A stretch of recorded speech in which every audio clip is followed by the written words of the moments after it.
ನಮಸ್ಕಾರ ಸ್ನೇಹಿತರೆ. ಓಂ ಲಕ್ಷ್ಮಿಯೇ ನಮಃ. ಗರುಡ ಪುರಾಣದಲ್ಲಿ ಲಕ್ಷ್ಮಿಯ ಮಹಿಮೆ ಅಪಾರವಾಗಿ ವರ್ಣಿಸಲಾಗಿದೆ.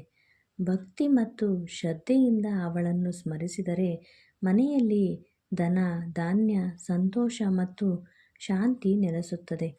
ಇಂದು ನಾವು ಲಕ್ಷ್ಮೀ ತಾಯಿಯ ಮಹತ್ವವನ್ನು ತಿಳಿದುಕೊಳ್ಳೋಣ. ಓಂ ನಾರಾಯಣಾಯ ನಮಃ. ಗರುಡ ಪುರಾಣದಲ್ಲಿ ಲಕ್ಷ್ಮಿಯ ಮಹಿಮೆ ಯುಗಾಂತರಗಳಿಂದ ಆಡಲ್ಪಟ್ಟಿದೆ. ಅವಳು ಕೇವಲ ಧನದ ದೇವತೆ ಅಲ್ಲ, ಅವಳು ಶುದ್ಧ, ಸೌಭಾಗ್ಯದ, ಶಾಂತಿಯು ಮತ್ತು ಜೀವನದ ಪ್ರಗತಿಯ ಪ್ರತೀಕಗಳು ಆಗಿರುವಳು. ಅವಳ ಅನುಗ್ರಹವಿಲ್ಲದೆ ಒಂದು ಎಲೆಯೂ ಕದಲುವುದಿಲ್ಲ ಎಂದು ಶಾಸ್ತ್ರ ಹೇಳುತ್ತದೆ. ಯಾರು ನಿಷ್ಠೆಯಿಂದ ಅವಳನ್ನು ಧ್ಯಾನಿಸುತ್ತಾರೋ ಅವರ ಮನೆಗೆ ಅಕ್ಷಯ ಸಂಪತ್ತು, ಆರೋಗ್ಯ, ಧಾರ್ಮಿಕ ಬುದ್ಧಿ ಮತ್ತು ಸಂತೋಷವು ಬಂದು ನೆಲೆಸುತ್ತದೆ. ಆದುದರಿಂದಲೇ ಲಕ್ಷ್ಮೀ ತಾಯಿಯ ಸ್ಮರಣೆ ನಮ್ಮ ಜೀವನವನ್ನು ಪಾವನಗೊಳಿಸುತ್ತದೆ. ಲಕ್ಷ್ಮಿಯ ಕೃಪೆಗಾಗಿ ಈ 3 ಕೆಲಸ ಮಾಡಿ ಎನ್ನುತ್ತೆ ಗರುಡ ಪುರಾಣ. ಲಕ್ಷ್ಮೀ ದೇವಿಯ ಅನುಗ್ರಹವನ್ನು ಅಥವಾ ಆಶೀರ್ವಾದವನ್ನು ಪಡೆದುಕೊಳ್ಳಲು ಎಲ್ಲರೂ ಬಯಸುತ್ತಾರೆ. ಆದರೆ ಎಲ್ಲರಿಗೂ ಲಕ್ಷ್ಮಿಯ ಆಶೀರ್ವಾದ ಸಿಗುವುದು ಕಠಿಣ. ಗರುಡ ಪುರಾಣದ ಪ್ರಕಾರ ಇಂಥವರ ಮೇಲೆ ಯಾವಾಗಲೂ ಲಕ್ಷ್ಮೀ ದೇವಿಯ ಅನುಗ್ರಹ ಇರುತ್ತದೆ ಎನ್ನಲಾಗಿದೆ.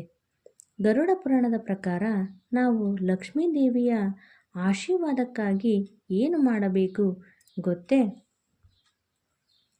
ಹಿಂದೂ ಧರ್ಮದಲ್ಲಿ 4 ವೇದಗಳು ಮತ್ತು 18 ಮಹಾಪುರಾಣಗಳ ಉಲ್ಲೇಖವನ್ನು ನೀವು ನೋಡಬಹುದು. ಆ 18 ಮಹಾಪುರಾಣಗಳಲ್ಲಿ ಗರುಡ ಪುರಾಣವನ್ನು ಒಂದೆಂದು ಪರಿಗಣಿಸಲಾಗುತ್ತದೆ. ಹಿಂದೂ ಕುಟುಂಬದಲ್ಲಿ ಒಬ್ಬ ವ್ಯಕ್ತಿಯ ಮರಣದ ನಂತರ ಗರುಡ ಪುರಾಣವನ್ನು 13 ದಿನಗಳವರೆಗೆ ಮನೆಯಲ್ಲಿ ಪಠಿಸಲಾಗುತ್ತದೆ. ಇದರಲ್ಲಿ ಕುಟುಂಬದ ಸದಸ್ಯರೆಲ್ಲರೂ ಒಟ್ಟಿಗೆ ಕುಳಿತು ಈ ಪಠ್ಯವನ್ನು ಓದುತ್ತಾರೆ. ಸತ್ತ ವ್ಯಕ್ತಿಯ ಆತ್ಮವು 13 ದಿನಗಳ ಕಾಲ ಮನೆಯಲ್ಲಿ ಇರುತ್ತದೆ ಮತ್ತು ಅದು ಕೂಡ ಒಟ್ಟಿಗೆ ಕುಳಿತು ಗರುಡ ಪುರಾಣದ ಪಾರಾಯಣವನ್ನು ಕೇಳುತ್ತದೆ ಎಂದು ಹೇಳಲಾಗುತ್ತದೆ.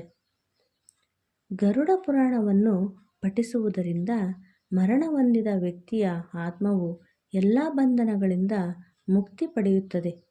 ಮತ್ತೊಂದೆಡೆ ಅಂತಹ ಕೆಲವು ಕಾರ್ಯಗಳನ್ನು ಗರುಡ ಪುರಾಣದಲ್ಲಿ ಹೇಳಲಾಗಿದೆ.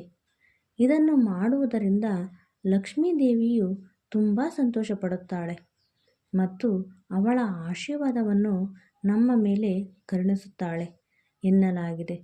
ಗರುಡ ಪುರಾಣದ ಪ್ರಕಾರ ಲಕ್ಷ್ಮೀ ದೇವಿಯನ್ನು ಸಂತೋಷಪಡಿಸುವುದು ಹೇಗೆ ಎಂದು ಮುಂದೆ ತಿಳಿದುಕೊಳ್ಳೋಣ. ಇವುಗಳನ್ನು ಮಾಡುವುದರಿಂದ ತಾಯಿ ಲಕ್ಷ್ಮಿ ಪ್ರಸನ್ನಳಾಗುತ್ತಾಳೆ. ಅವು ಯಾವುವು ಅಂದರೆ, ಅಡುಗೆ ಮನೆಯನ್ನು ಸ್ವಚ್ಛವಾಗಿಸಿ. ಅಡುಗೆ ಮನೆಯನ್ನು ಸ್ವಚ್ಛವಾಗಿಟ್ಟುಕೊಳ್ಳಬೇಕೆಂದು ಹೇಳಲಾಗುತ್ತದೆ.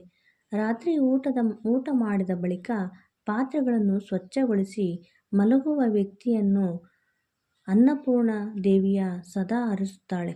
ಹಾಗೂ ಇಂತಹ ಮನೆಗಳಲ್ಲಿ ಅನ್ನಪೂರ್ಣ ದೇವಿಯೊಂದಿಗೆ ಲಕ್ಷ್ಮೀ ದೇವಿಯು ನೆಲೆಸುತ್ತಾಳೆ. ಯಾವ ವ್ಯಕ್ತಿಯು ತನ್ನ ಮನೆಯ ಅಡುಗೆ ಕೋಣೆಯನ್ನು ಸ್ವಚ್ಛವಾಗಿ ಇಟ್ಟುಕೊಳ್ಳುವುದಿಲ್ಲವೋ, ರಾತ್ರಿ ಊಟ ಮಾಡಿದ ಪಾತ್ರೆಗಳನ್ನು ಸ್ವಚ್ಛಗೊಳಿಸದೆ ಹಾಗೇ ಇಟ್ಟುಕೊಳ್ಳುತ್ತಾರೋ ಅಂಥವರು ಲಕ್ಷ್ಮೀ ದೇವಿಯ ಕೋಪಕ್ಕೆ ಗುರಿಯಾಗುತ್ತಾರೆ ಎಂದು ಗರುಡ ಪುರಾಣದಲ್ಲಿ ಹೇಳಲಾಗಿದೆ.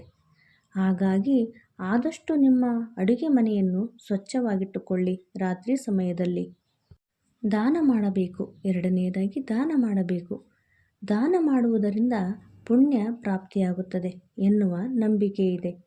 ಒಬ್ಬ ವ್ಯಕ್ತಿಯು ತನ್ನ ಇಚ್ಛೆಯಂತೆ ದಾನ ಮಾಡಬೇಕು.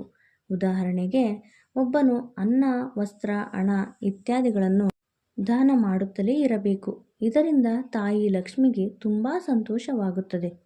ಇಂತಹ ಕೆಲಸಗಳು ಕೇವಲ ಲಕ್ಷ್ಮೀ ದೇವಿಗೆ ಮಾತ್ರವಲ್ಲ, ಶನಿದೇವನಿಗೂ ಕೂಡ ಇಷ್ಟವಾಗುತ್ತದೆ. ನಮ್ಮ ಕೈಯಲ್ಲಿ ಎಷ್ಟು ಸಾಧ್ಯವೋ ಅಷ್ಟು ದಾನವನ್ನು ನೀಡುವ ಅಭ್ಯಾಸವನ್ನು ಬೆಳೆಸಿಕೊಳ್ಳಿ. 3ನೇದಾಗಿ, ಕುಲದೇವರನ್ನು ಮತ್ತು ಪಿತೃಗಳನ್ನು ಪೂಜಿಸಿ.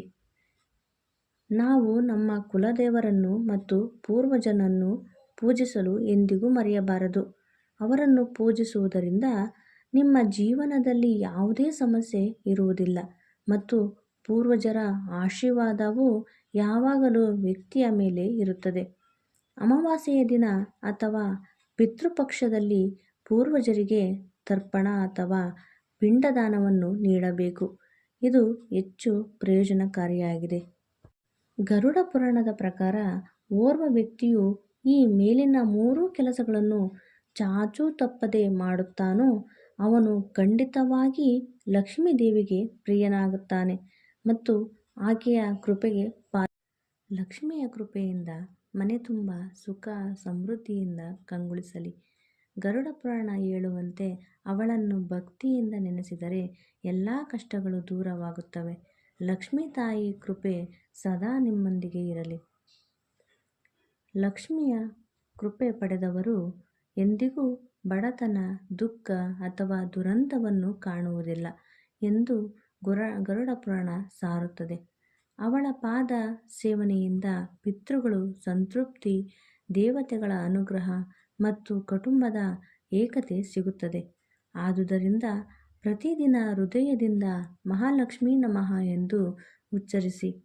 ಅವಳ ಕರುಣೆ ನಿಮ್ಮ ಮನೆಯಲ್ಲಿ ನಿತ್ಯವಿರಲಿ. ಅವಳ ಆಶೀರ್ವಾದದಿಂದ ನಿಮ್ಮ ಜೀವನ ಸುಖ, ಶಾಂತಿ ಮತ್ತು ಸಮೃದ್ಧಿಯಿಂದ ತುಂಬಿರಲಿ. ಓಂ ಶ್ರೀಂ ಹ್ರೀಂ ಶ್ರೀ ಮಹಾಲಕ್ಷ್ಮೀ ದೇವಿಯೇ ನಮಃ.